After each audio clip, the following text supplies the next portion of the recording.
আসসালামু আলাইকুম। বাংলাদেশ বেতার রংপুর। স্থানীয় খবরে আমন্ত্রণ জানাচ্ছি কামরুল লায়লা।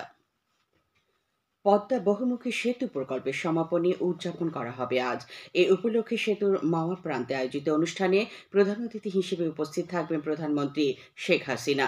বাংলাদেশ বেতার অনুষ্ঠানটি সরাসরি সম্প্রচার করবে। গত ২ বছরে পদ্মা সেতু দিয়ে মোট ১,২৭,০০,০০০ যানবাহন চলাচল করেছে। এ সময় রাজস্ব আদায় হয়েছে ১,৬৬১ কোটি টাকা। উল্লেখ্য, এই পদ্মা বহুমুখী সেতু নির্মাণের মেয়াদ ২০২৪ সালের ৩০ জুন শেষ হয়েছে।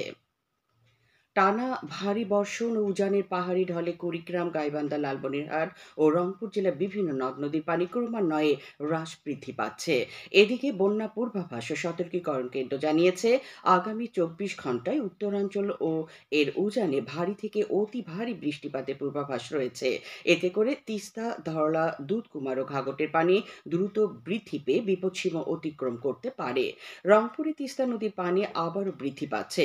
গত ৩ ঘণ্টায় তিস্তার পানি ২ সেন্টিমিটার বেড়ে আজ দুপুর ১২টায় কাউনিয়া পয়েন্টে বিপদসীমার ৬০ সেন্টিমিটার নিচ দিয়ে প্রবাহিত হচ্ছিল। লালমনিরহাটে তিস্তা নদীর পানি সামান্য কমেছে। পানি প্রবাহ স্বাভাবিক রাখতে আজও তিস্তা ব্যারাজের সবগুলো জলকপাট খুলে রাখা হয়েছে। পানি উন্নয়ন বোর্ডের বরাত দিয়ে আমাদের কুড়িগ্রাম সংবাদদাতা জানান, গত ৩ ঘণ্টায় ব্রহ্মপুত্র নদের পানি ১ সেন্টিমিটার কমে আজ দুপুর ১২টায় নুনখোয়া পয়েন্টে বিপদসীমার ৭১ সেন্টিমিটার উপর দিয়ে এবং হাতিয়া ও চিলমারি পয়েন্টে অপরিবর্তিত অবস্থায় বিপদসীমার ৮০ ও ৭৮ সেন্টিমিটার উপর দিয়ে প্রবাহিত হচ্ছিল।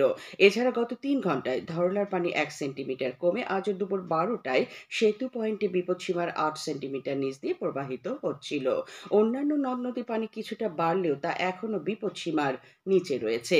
জেলার চিলমারী উপজেলার অষ্টমীচর ইউনিয়নের নটারকান্দি, ছালিপাড়া ও খুর্দ বাঁশপাতার এলাকায় নদী ভাঙ্গন দেখা দিয়েছে। ইতোমধ্যে উক্ত এলাকার ১৫০ পরিবার নদী ভাঙ্গনের শিকার হয়েছে। উপজেলা বাস্তবায়ন অফিস জানিয়েছে, প্রথম পর্যায়ে বন্যার্তদের জন্য ১৬ মেট্রিক টন চাল ও ১ লাখের বেশি টাকা সরকারিভাবে বরাদ্দ দেওয়া হয়েছে।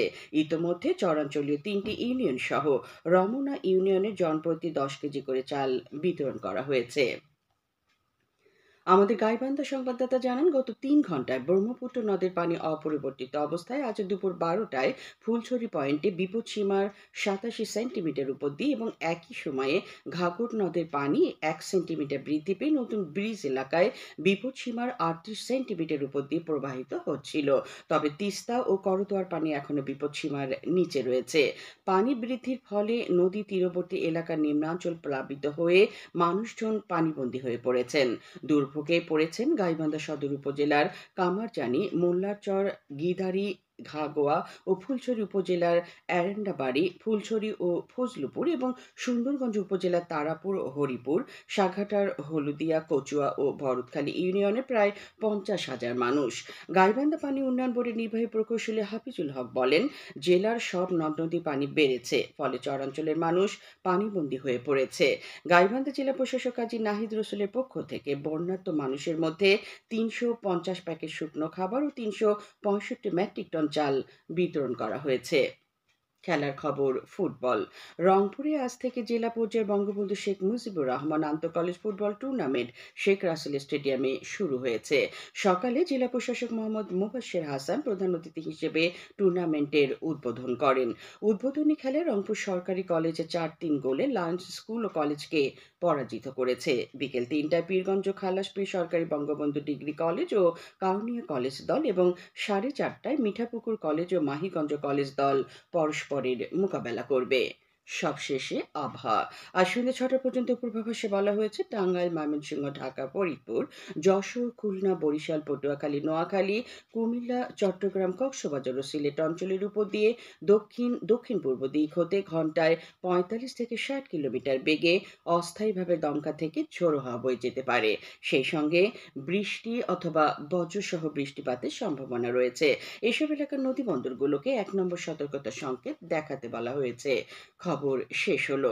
বাংলাদেশ বেতারের ঢাকা, কুমিল্লা, চট্টগ্রাম, রাঙ্গামাটি, রাজশাহী, খুলনা, রংপুর, ঠাকুরগাঁও, সিলেট, ময়মনসিংহ, বরিশাল, গোপালগঞ্জ, কক্সবাজার এবং বান্দরবান কেন্দ্রের AM এবং FM এর অনুষ্ঠান অ্যাপসের মাধ্যমে অনলাইনে প্রচার করা হচ্ছে।